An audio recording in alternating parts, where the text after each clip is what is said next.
Saudi রাজপুত্র মোহাম্মদ বিন সালমান, যার কাছে পাত্তা পাচ্ছে না সৌদির তেলের ভাণ্ডারও, যে তেলের উপর নির্ভর করে সৌদির অর্থনীতির চাকা ঘুরে, সেই তেলকেই এখন সাইড করে ফেলেছেন তিনি।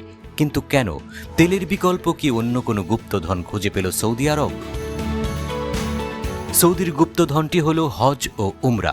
এই হজ ও উমরা থেকে রেকর্ড আয়ের প্রস্তুতি নিচ্ছে এখন সৌদি যুবরাজ। কারণ হজের জন্য গোটা পৃথিবী থেকেই তার দেশে ধর্মপ্রাণ মুসল্লিরা আসেন, আর এটাই হলো তার তুরুপের তাস। অর্থাৎ এখন থেকেই হবে তার রেকর্ড আয়। তাই তো হজ সুবিধা সম্প্রসারণে $21 বিলিয়ন বেশি ব্যয় করেছে সৌদি সরকার।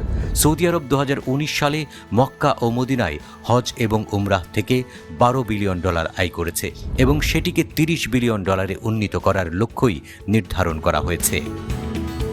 সৌদির যুবরাজ 2030 সালের মধ্যে তেলের উপর থেকে দেশের আয় নির্ভরতা কমানোর চেষ্টা করছেন এবং সেই কারণে পর্যটনকে আরও বেশি প্রচার করছে।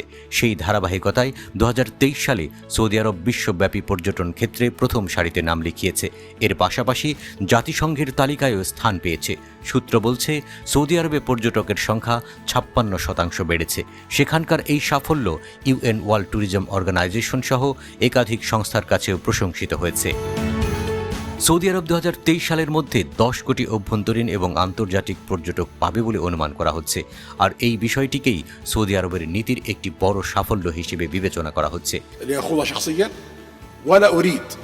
أفارق الحياة إلا وأرى الشرق الأوسط في مقدمة 8 বছর আগে সৌদি যুবরাজ তেলের উপর নির্ভরতা কমাতে মাথায় একটা মাস্টার প্ল্যান তৈরি করেন। ভিশন 2030 নামক রূপকল্প গ্রহণ করেই এমন তাক লাগিয়ে দিলেন দুনিয়াকে। তেল ছাড়াই তাই এখন ঘুরছে তার দেশের অর্থনীতির চাকা। এর পেছনে আছে দেশটির পর্যটন খাত। যুবরাজ মোহাম্মদ বিন সালমানের উদ্যোগে দেশটিতে পর্যটনের প্রসার ঘটছে। সৌদি আরবের কেন্দ্রীয় ব্যাংক থেকে প্রকাশিত প্রাথমিক তথ্যে বলা হচ্ছে, 2023 সালে দেশটি পর্যটকদের আগমন থেকে $36 বিলিয়ন আয় করেছে, যেটি এর মধ্য দিয়েই দেশটির পর্যটন শিল্প আয়ের সব রেকর্ড ভেঙে দিয়েছে। এই রেকর্ডকে সৌদি আরবের ইতিহাসে সর্বোচ্চ বৃদ্ধি বলা হচ্ছে, যেটি 2022 সালের তুলনায় 42.8% বেশি।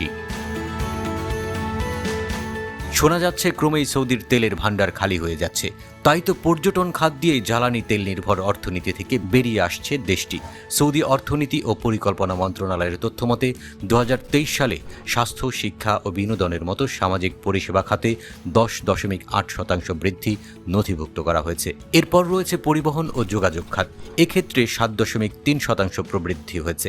বাণিজ্য, রেস্তোরাঁ ও হোটেল খাতে 7% প্রবৃদ্ধি হয়েছে।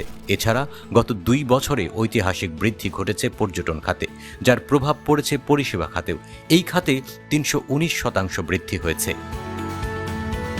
সৌদি অর্থনীতি ও পরিকল্পনা মন্ত্রণালয় থেকে জানা গেছে, তেল বহির্ভূত খাতে বিনিয়োগ, মানুষের ভোগব্যয় ও রফতানি বাড়তে থাকায় এসব খাত থেকে সৌদি অর্থনীতির মূল্য দাঁড়িয়েছে $453 বিলিয়ন, যা দেশটির প্রকৃত জিডিপির 50%।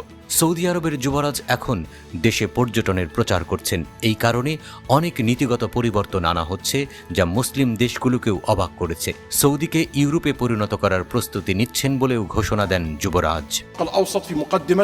مصاف في العالم، واعتقد ان هذا الهدف سوف يتحقق 100%. الله يعطيك طول العمر يا سيدي.